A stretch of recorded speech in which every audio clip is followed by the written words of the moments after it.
Most climbers are warming up wrong, and in this video, I'm going to make it clear why that is. Climbers can be so preoccupied with doing warm-up climbs perfectly, they end up putting too much effort into making it look like they are gliding effortlessly. This isn't necessarily a bad thing, but more often than not, it gets overdone. Climbing pretty is overrated not because it's not useful, but because climbers are doing it to death and missing out on learning new things. In this video, I'm going to teach you a way to approach your warm-up that can actually help you climb harder. And a bonus, once I started doing this, my warm-ups became way more engaging instead of being a chore. Let's begin by discussing the stages of a climbing session.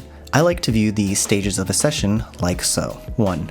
Early stage warm-up. Easy flow state climbs that you can breeze through. This stage also includes things like active stretches. 2.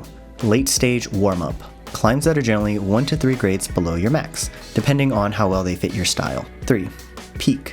You're at your max, and now you can either project at your limit or do some high intensity volume. Decline. Your max power and strength have gone down significantly. In most cases, it's best not to climb too much in the zone in order to avoid getting overworked, unless you're very disciplined about your recovery or you're intentionally trying to get a ton of movement in. This video will not be a video on the early stage warm-up, which is what most climbing warm-up videos center on. Instead, the part of this that I will focus on today is the second stage, the late stage warm-up. The late stage warm-up is important not because the movement themselves are inherently interesting, but because the techniques you practice in your warm-up can have a huge impact on how hard you climb, even at your project level. I once heard that a common way to grade boulder problems is to take the difficulty of 2 sections, average them, and add 2 to get a grade. For example, if we have a V5 single move into another sustained V5 sequence, then we would have a V7. It's not a perfect system, but in my experience, it tends to be more accurate than not.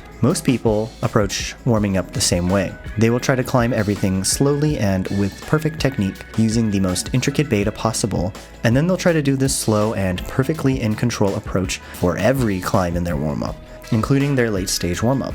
If you're a V6 climber, then maybe your late stage warm-up consists of problems in the V3 to V5 range. Based on the previous metric, we also know that some of the more sustained V6s could actually be a sequence of V4 moves, and if it's really long, then it might be a bunch of V3 moves. That means that the skills you train on your warm-up climbs will have a direct impact on what skills you are most comfortable with when you're working your V6 projects. If you only ever climb the V3 to V5 range slow and controlled, that means that you are only preparing yourself to do the moves in these grades in a slow and controlled manner. So you'll have less flexibility and fewer types of rehearsed movements when you go to your V6 project, which could have moves of a very similar difficulty, just in higher quantities. That was a little abstract. So let's take a look at how I have personally applied these concepts in my own climbing sessions. These are the most practical to get started. So straight arm, bendy body, and heel hooking everything. These 2 are from my beginner drills video. If you want a more in-depth look at them, you can take a look at drills 3 and 4 over there. So let's just take a quick look at how they apply in this context. Straight arm, bendy body. It's very common to see people lock off when they could instead twist at their shoulders, keeping their arms straight and reducing the load on their upper body. So bringing this drill into your warm-up can build awareness and help you practice these motions. Heel hook everything. The heel hook everything drill is a drill I actually got from the Nugget podcast when he was interviewing Tyson Shaney, the head coach for the Vertical World climbing team in Seattle. This is the team where Sean Bailey and Drew Ruana grew up climbing, and in the episode Tyson mentions that when they visit they still do this drill. The only difference is they might be doing it on like a V9 instead of V0 to V3. This really shows just how much you can do this drill and still gain insights on how to improve your heel hooks. Heel hooking is such an important skill because it leverages some of the biggest muscles in our bodies, providing a way to direct our hips and manipulate our center of gravity.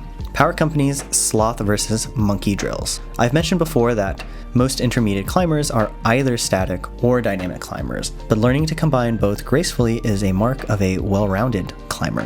When doing sloth, you'll aim to climb things in a slow and controlled manner. While many climbers already do this in excess, it's important to learn how to balance this with other types of climbing. Monkey, on the other hand, involves moving dynamically for every move. Becoming comfortable with how to generate power and latch holds will provide you with new options when raw pulling strength is not enough to get through that crux on your project. 3-finger drag versus crimping. you'll want to spend more time on the one you're bad at. My guess is 99% of climbers have untrained three-finger drags. I've met hundreds of climbers, and I think I know like 3 climbers outside of myself who can use the three-finger drag well.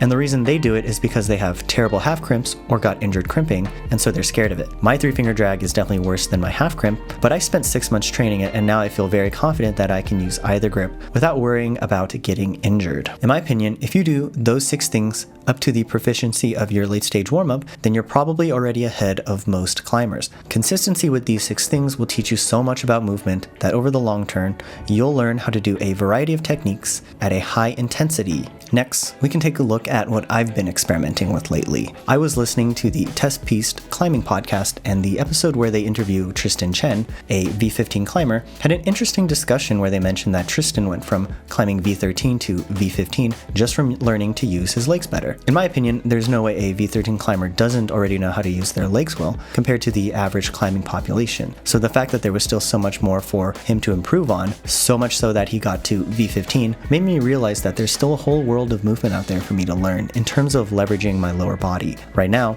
my way of trying to learn this is by doing what I'm calling leg lockoffs. My goal is to find climbs where I'm in a position like this. Upon entering this high foot position, my goal is to pull as hard as I can with my legs and see if I can do the move without ever pulling with my arms. This is yet to happen, and my arm is definitely pulling as evidenced by the way it shakes, and this is because it needs to assist my leg, similar to a banded one-arm pull-up when you can't do the motion with a single arm.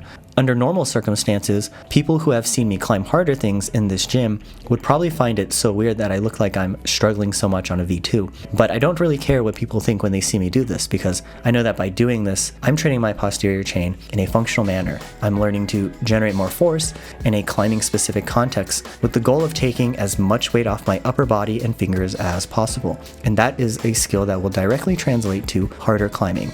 If I were to continue to only warm up in a slow and controlled manner, then I'd have to learn this sort of thing while projecting instead of being efficient with how I use my warm-up as a way to gain these skills sooner.